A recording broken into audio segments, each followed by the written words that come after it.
In more stories, the presidential candidate's Young Progressive Party, Malik Ado Ibrahim, during the meeting with journalists yesterday in Abuja, expressed worry over the US-UK terror alert, which has affected businesses and led to shutdown of schools in the Federal Capital Territory.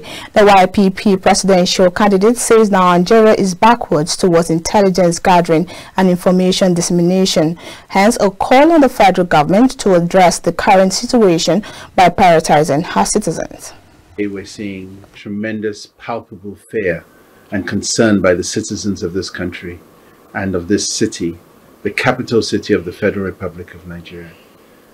Fear has been put into the hearts and minds of people. Children are not going to school, marketplaces and businesses closed because of a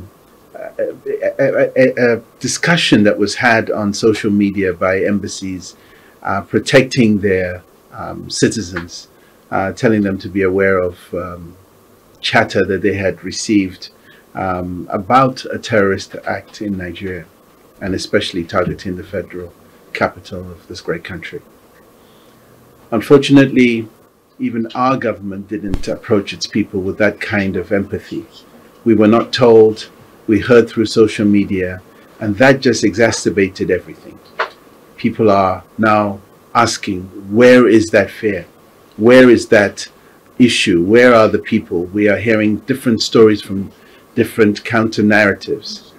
It's very important that in this day and age of social media, that our government is on the pulse of what's going on, and that the narrative is seized by the government.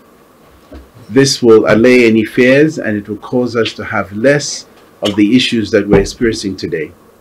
I think the fundamental element that is missing with us is always intelligence gathering. The human intelligence matter is very old, it's archaic. We have seen that it's a bit archaic, it's a bit old. They're not understanding the mood and the frequency in which these things are happening is giving us the reason we want this change. We want this real change in Nigeria, and not bringing the old guard. We need to bring in people that understand what's going to happen in a modern 21st century country where information is gleaned and passed around in milliseconds. I ask on the government of the day to focus on us Nigerian people. Keep us in mind, keep us ahead of the information curve, or at least let us feel that you are concerned about us. While calling for the resetting of Nigeria, Malik Ado Ibrahim stated that a proactive way is needed to approach such security threats. We need to reset Nigeria, and I think we've laid that out in our YPP presidential manifesto, that we must go for those three tenets of security, power, and use that to get better jobs. And in those two elements, there are jobs to be created. There are businesses at stake, families, loved ones. This is really where governance, a true empathetic government, will come to play and tell its people the truth. Because if you do not come in a proactive fashion, you are always chasing the narrative. Instead, our government's minister is blaming foreign embassies for not being able to predict school shootings. The matter of the fact that school shootings are usually an isolated one-man affair. Terrorist activity is usually gleaned from chatter.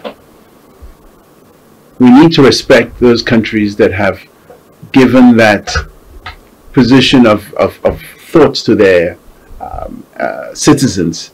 It looks pathetic. It looks as if we are not caring.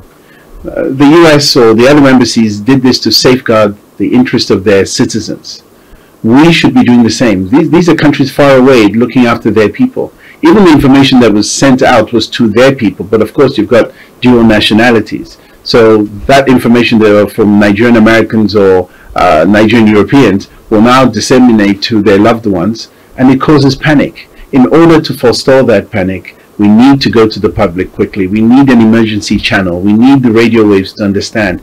Nigeria, we understand the situation that we're in as a country right now. There is struggle and strife in all parts of this country. But a government that is empathetic, that understands that we must read this carefully, and even to have an overt, very overt presence is very important. But what we lack is the strength. We don't have the military strength for this.